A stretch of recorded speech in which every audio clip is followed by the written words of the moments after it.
Did the city of Los Angeles fail you and your department and our city? It's my job to stand up as a chief and exactly say, justifiably, what the fire department needs to operate to meet the demands of the community. Did they fail you? That is our job, and I tell you, that's why I'm here. So let's get us what we need so our firefighters can do their jobs. Did they fail you? Yes.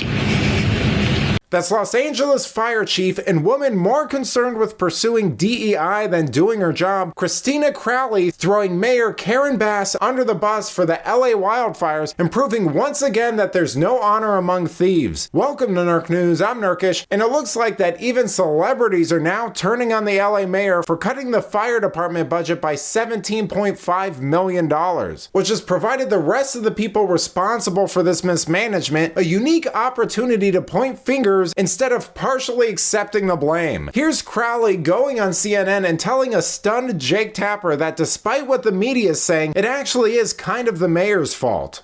Let me be clear.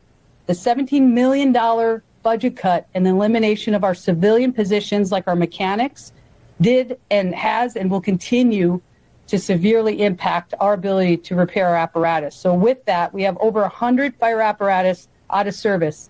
And having these apparatus in the proper amount of mechanics would have helped. And so it did absolutely negatively impact.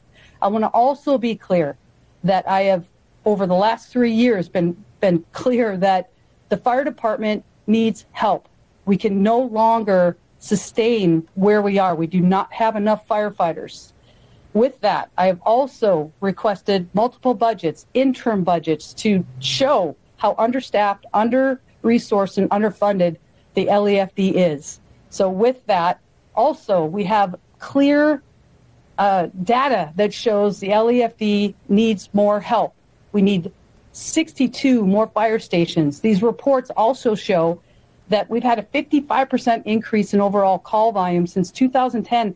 And guess what? We're doing it with less firefighters. I was also directed to develop a plan as part of a budget reduction exercise, and that could equate to $48.8 million. And I rang the bell that these additional cuts could be very, very devastating for our ability to provide public safety. That would have resulted to 15 fire stations closing down and potentially the elimination of over 300 firefighters.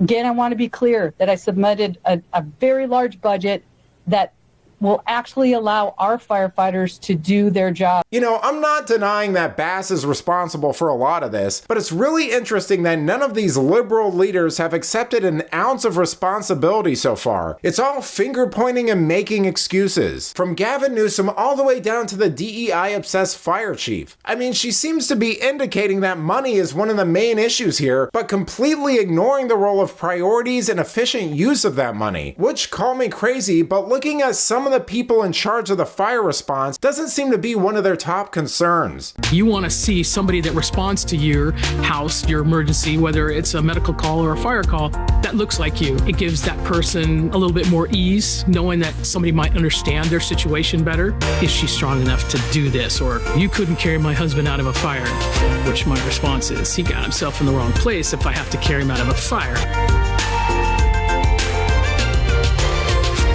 I'm super inspired. She took time out of her already busy schedule to tell us about her vision for the department's future, one that includes a 3-year strategic plan to increase diversity. People ask me, well, what number are you looking for? I say, I'm not looking for a number. It's never enough. Out of 3,300 city firefighters, only 115 are women right now. She's already looking at ways to change that. She's quick to point out that doing so has a greater purpose, attracting the best and brightest for the job. They feel included, they feel valued, and they feel part of a cohesive team. The chief also checks another box when it comes to inclusivity and diversity at this department.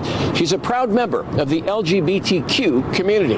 That just kind of opens the door of people that thought, wow, I didn't even know that was an opportunity for me. Now, this clearly isn't an indictment on the rank and file firefighters risking their lives or doing their best out there, but it is one of the leadership who's putting progressive politics over meritocracy and duty to the community community they serve. I mean, just look at all the people in charge of the fire response in LA. They're all alphabet women who just happen to be a historic first-time hire for the department and just happen to make insane amounts of money. For example, the one in that promotional video that was blaming victims makes $400,000 a year. I mean, are we really supposed to believe that this is all just a coincidence? There should be nothing wrong with pointing out this insanity, and no one is saying that people from these groups can't do these jobs, but once again, in their attempt to promote equity, the lunatic liberals in California are doing exactly what they're claiming to prevent and promoting discrimination, which wastes resources and only serves to get subpar candidates. But let me know what you think. Is money the only reason for the poor response to the wildfires, or do officials like Newsom and this fire chief share some responsibility? Let me know in the comments, and if you enjoyed this video, please give it a like and subscribe to the channel. That stuff really does help us out. Until then, this has been Nerk News. Thanks for watching. Bye!